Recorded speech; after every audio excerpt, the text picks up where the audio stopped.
আমি তো গরিবের ছেলে, আমাকে কেন তোমার ভালো লাগলো?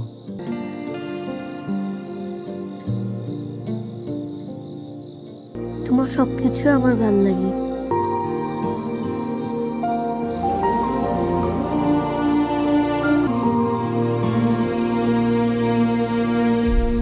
তুমি রাজার ছেলে, তোমাকে পেয়ে আমি অনেক খুশি।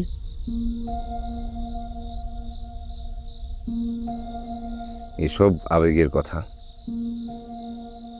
এই আবেগ থাকবে?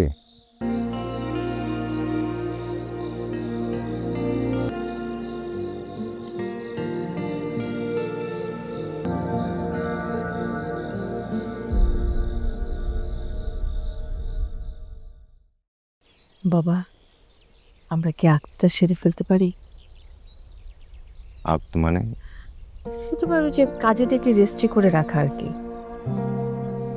ও, তাহলে তো বিয়ে হয়ে গেল। বিয়ে হলো কিন্তু অনুষ্ঠানটা হলো না। আমি বলি কি, তুমি তুমি আঁকটা সেরে রংপুরে যাও, ওখানে গিয়ে বাবা মার সাথে কথা বলো, তাদের দোয়া নিয়ে আসো। আর তোমার যে আত্মীয় স্বজন আছেন, আমার আত্মীয় স্বজন আছেন, সবার সাথে বসে একটা ভালো ডেট দেখে আমরা অনুষ্ঠানটা চট্টগ্রামে করে ফেলি। সবই ঠিক আছে আম্মা, আগে রংপুর যাই, আব্বা আমাকে বলি। হ্যাঁ, আমি তো তোমাকে যেতেই বলছি, কিন্তু যাওয়ার আগে রেজিস্ট্রিটা করে যাও বাবা। কেমন তাড়াহুড়া হয়ে গেল না? তুমি তো জানো আমার মেয়েটা স্পেশাল। আমার মনটা না সবসময় খুব ছোট হয়ে থাকে বাবা। আম্মা, আমি তাকে ভালোবেসে তার কাছে আসছি, তাকে না দেখলে আমার ভালো লাগে না। আপনার কি মনে হয় আমি তাকে ছেড়ে যাব? এটা হয়?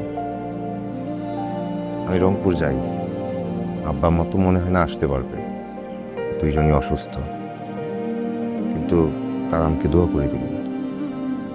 আচ্ছা বাবা, তুমি যাকে বিয়ে করছো সে যে কথা বলতে পারে না, এটা তোমার বাবা মাকে বলবে?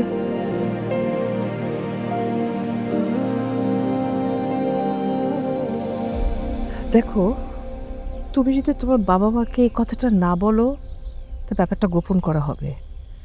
আর তুমি যদি তোমার বাবা মার সাথে এই কথাটা বলো, তাহলে তাদের রিয়াকশনটা কি হবে একবার ভেবে দেখেছো?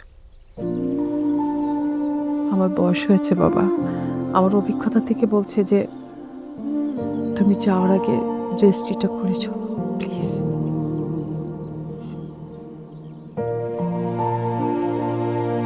ঠিক আছে আম্মা।